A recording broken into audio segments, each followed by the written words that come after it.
Assalamualaikum warahmatullahi wabarakatuh. Hari ini saya akan membahas tentang PPh pasal 21 seperti yang sebelumnya saya sudah info. Teman-teman bisa lihat di sini ada wajib pajak A mempunyai seorang istri dengan tanggungan 4 orang anak.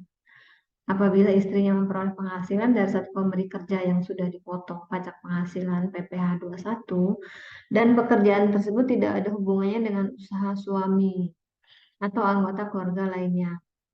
Besarnya penghasilan tidak kena pajak yang diberikan kepada wajib pajak A adalah sebesar 72 juta. 72 juta didapat dari untuk wajib pajak 54 juta PTKP-nya atau penghasilan tidak kena pajak atau sebagai pengurang di PPh 21.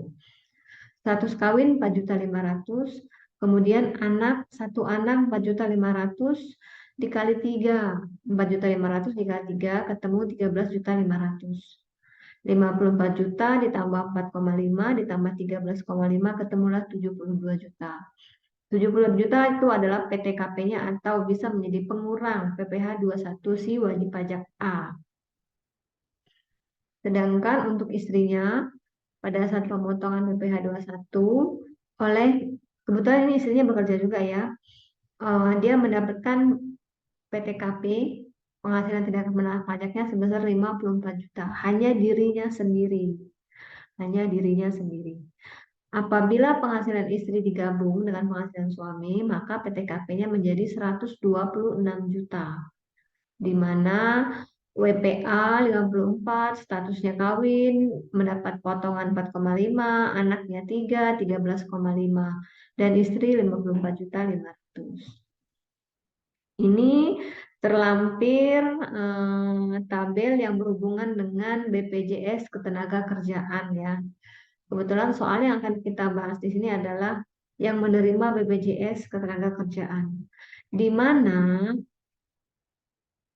untuk tunjangan JKK, jaminan kecelakaan kerja itu menambah penghasilan si pegawai atau si wajib pajak A. Kemudian jaminan kematian yang dibayarkan oleh perusahaan itu menambah penghasilan si wajib pajak A. Kemudian untuk jaminan hari tua yang dibayar oleh wajib pajak A dipotong melalui gajinya yaitu menjadi pengurang. Sama kayak PTKP, satunya dia menjadi pengurang, kemudian iuran yang menjadi tanggungan karyawan juga itu bisa sebagai pengurang. Sedangkan yang tidak bisa diperhitungkan dalam penghasilan PPh 21 itu adalah jaminan hari tua yang dibayarkan oleh perusahaan dan jaminan pensiun.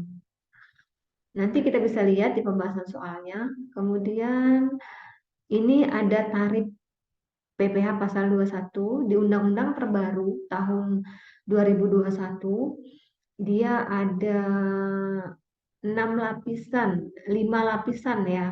Yang sebelumnya untuk undang-undang yang lama dia hanya 4, 5, 15, 25, dan 30.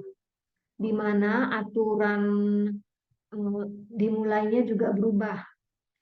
Untuk yang 2021, penghasilan kena pajak 0 sampai dengan 60 juta, tarifnya 5%. Penghasilan 60 juta sampai dengan 250 juta, 15%. 250 juta sampai dengan 500 juta, 25%. Kemudian 500 juta sampai dengan 5 miliar, 30%. Penghasilan kena pajak, ini penghasilan kena pajak ya, bukan penghasilan bruto. Di atas 5 miliar itu 30%. Nah, sedangkan untuk perusahaan dalam negeri ataupun BUT sebesar 22% untuk yang terbaru. Kemudian jika dia UMKM maka dia 0,5%. UMKM pun dibuktikan dengan adanya surat keterangan PP 23 ya. Kemudian ini soalnya, wajib pajak A bekerja di perusahaan A, penghasilan sebulan 15 juta. Jaminan kecelakaan kerja 0,24, JKM, JHT, dan JP menjadi tanggungan perusahaan. Kemudian ada yang menjadi tanggungan wajib pajak A yaitu JHT 2% dan JP 1%. Kemudian wajib pajak A menerima bonus sebesar 50 juta. Hitunglah PPh 21 tahun 2002 untuk wajib pajak A.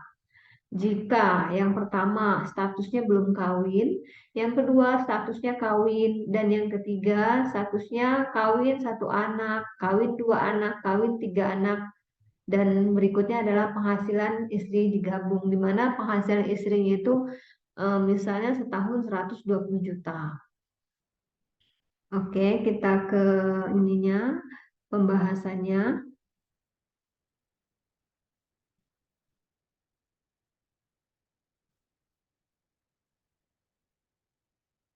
Nah, ini pembahasannya sebentar.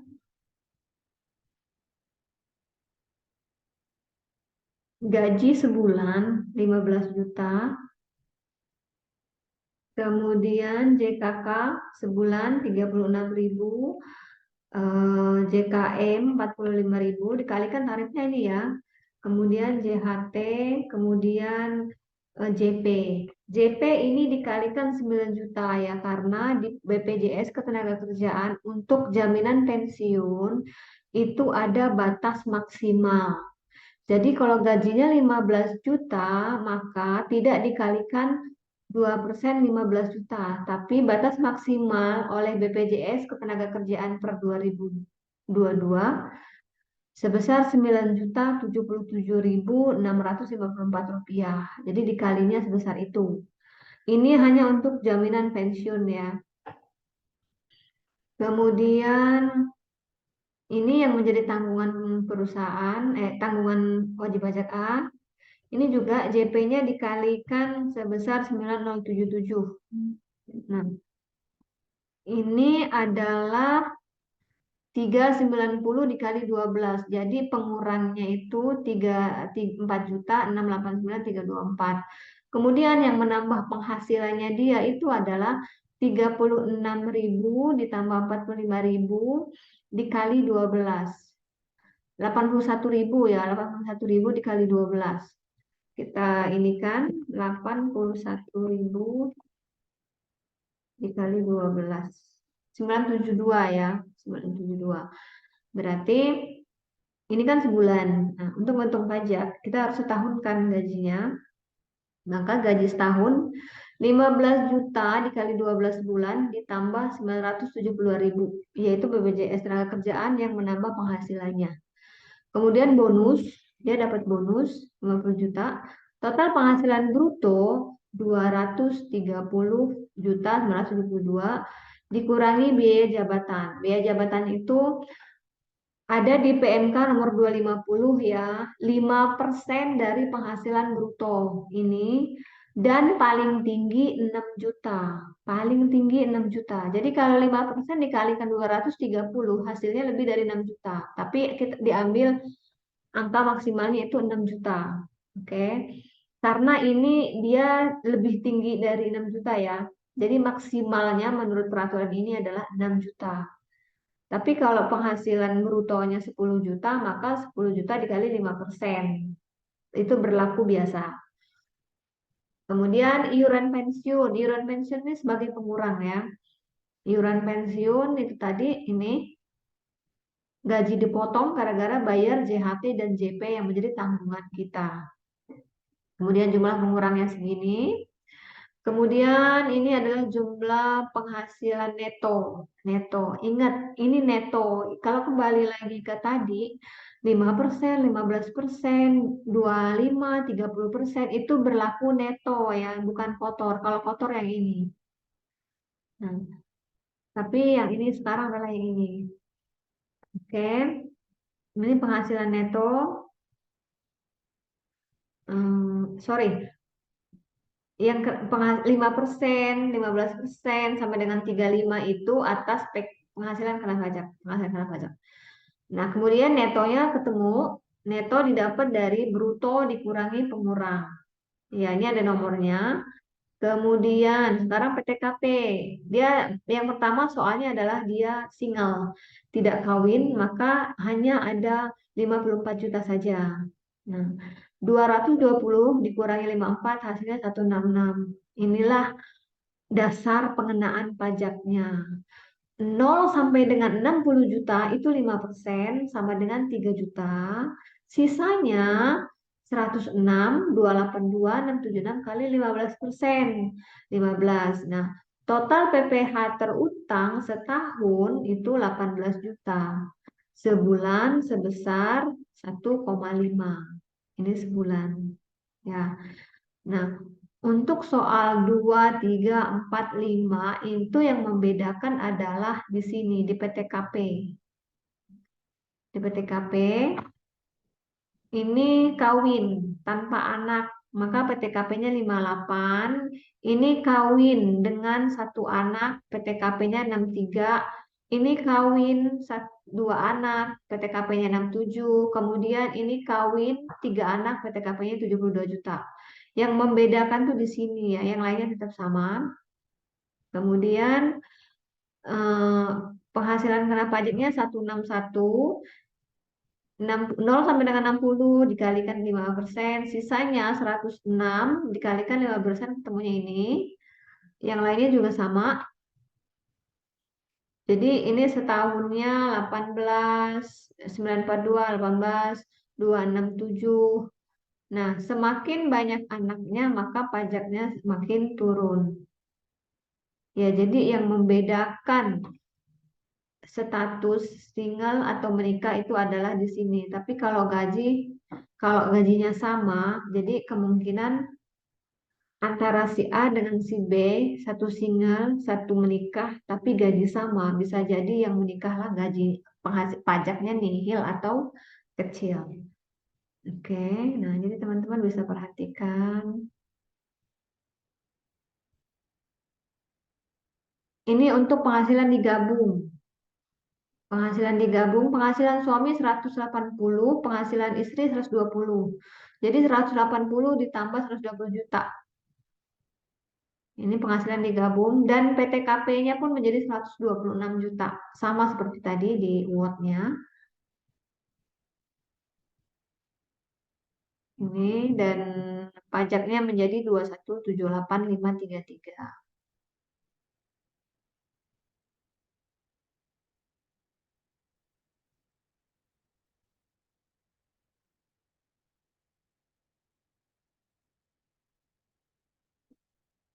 Oke, soal berikutnya adalah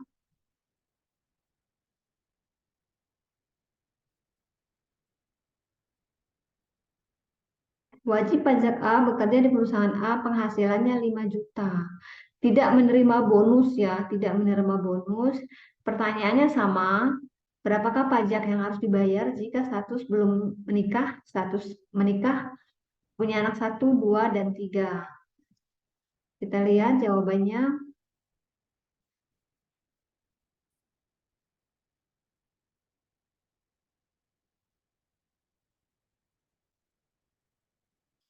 Kayak gaji sebulan 5 juta, kemudian BPJS BPJS yang menambah penghasilan 324 setahun ya, 12 juta ditambah 15 sorry, 12.000 ditambah 15.000 dikali 12 bulan. Kemudian ini karena gajinya itu 5 juta, jadi JP-nya langsung dikalikan ya, 2% dikali 5 juta. Beda dengan kasus yang sebelumnya. Kasus yang sebelumnya ini 9,7077 dikali 2% karena gajinya di atas 10 juta, gaji di atas 10 juta. Jadi ada batas maksimal dari pihak BPJS. Nah, jadi ini normal saja, 2% dikali 5 juta, kemudian 1% dikali 5 juta. Nah, gaji setahun plus BPJS ya yang menambah penghasilan yaitu JKK dan JKM 3 juta, 60 juta 324, kemudian biaya jabatan, kemudian ada iuran pensiun didapat yang tadi 150 dikali 12 bulan. Nah, ini status kawin, sorry, ini status belum menikah, dia kurang bayar. Jadi penghasilan kena pajaknya 1507. Maka 1507 dikalikan 5% didapat setahunnya 75.390 atau sebulannya 6.283. Kemudian Yang kedua adalah dia menikah, maka minus jadi nihil. Punya anak satu nihil karena minus ya. Apa namanya, PTKP-nya lebih besar daripada penghasilan neto. PTKP lebih besar dari penghasilan neto. Kemudian ini anak dua sama dia nihil. Kalau ini anak tiga sama dia juga nihil. Kalau minus itu dia menunjukkan nihil ya. Jadi semakin besar PTKP, semakin besar pengurannya. Pajaknya bisa kecil, bisa nihil. Ini gaji sebulan.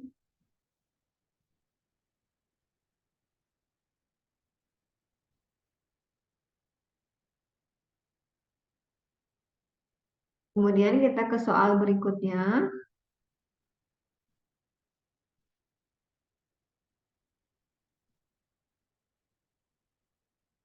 Soal ketiga adalah wajib pajak A, magang di perusahaan A, penghasilan dibayar setiap Jumat sebesar 500.000, status belum menikah, hitunglah PPh 21 2022 tahun 2022.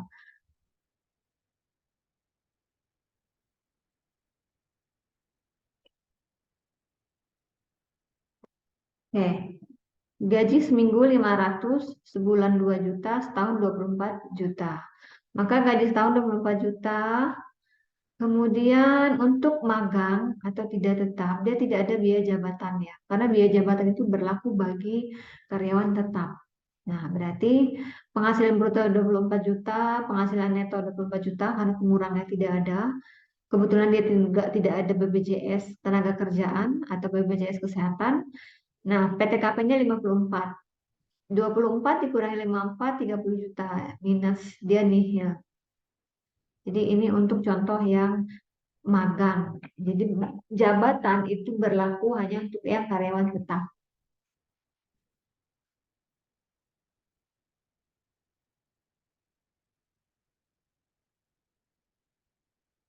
Berikutnya untuk PPh badan. Oke, di sini ada PPh badan. Besarnya penghasilan kena pajak atau PKP ya. Dalam negeri dan bentuk usaha tetap ditentukan berdasarkan penghasilan bruto dikurangi biaya untuk mendapatkan menagih dan memelihara penghasilan. Termasuk di sini ada sekitar 9 biaya, 9 jenis biaya kalau tidak salah ya. Ada A, B, C. Nah, dari info ini kita coba bikin soalnya. Misalnya, diketahui pendapatan jasa, kebetulan ini perusahaan jasa ya, pendapatan jasa 100 juta, HPP-nya 40 juta, maka laba kotornya 60 juta. Ini laba kotor ya, 60 juta. Kemudian ada biaya administrasi, ada biaya sewa kantor 10 juta, ada biaya gaji 5 juta, biaya perjalanan 2 juta, total biaya 17 juta. Ada pendapatan bunga bank 200.000, ada admin, maka laba bersih didapat dari laba kotor dikurangi biaya administrasi ditambah pendapatan bunga dikurangi beban administrasi dan umum. Ketemulah laba bersih. Nah, sesuai dengan info di sini, tarif pajak badan adalah 22%. Maka kita kalikanlah laba bersih ini dengan 22%. Pajaknya sebesar 9,471. Ini jika dia menggunakan tarif normal ya, jika menggunakan tarif normal. Tapi untuk perusahaan dengan pendapatan sebesar 100 juta, dia bisa memakai tarif 31E. 31E itu setengahnya dari 22%. Atau dia jika mempunyai surat keterangan PP 23, maka pajaknya sebesar 0,5% dari 100 juta. 0,5% dari 100 juta. Itu pun dibayar setiap bulan. Jika misalnya nih pendapatan 100 juta terdiri dari Januari 10 juta, maka dia keluarkan 0,5% di bulan Januari, 0,5 dari 10 juta. jika menggunakan PP 23. Tapi jika memakai tarif normal, maka dikalikan 22% atau 11. Ya, 10,5, 11 ya, atau 11%. Nanti di aplikasinya dia bisa di bisa berubah untuk 11%. Jadi untuk badan dia diketahui di akhir tahun atau di setiap bulan, bisa tergantung tarif yang dipakai. Saya harap teman-teman bisa mempelajari ini agar bisa mengerjakan ujian pada saat UAS nanti. Terima kasih banyak sudah menyaksikan video ini. Semoga sehat selalu. Assalamualaikum warahmatullahi wabarakatuh.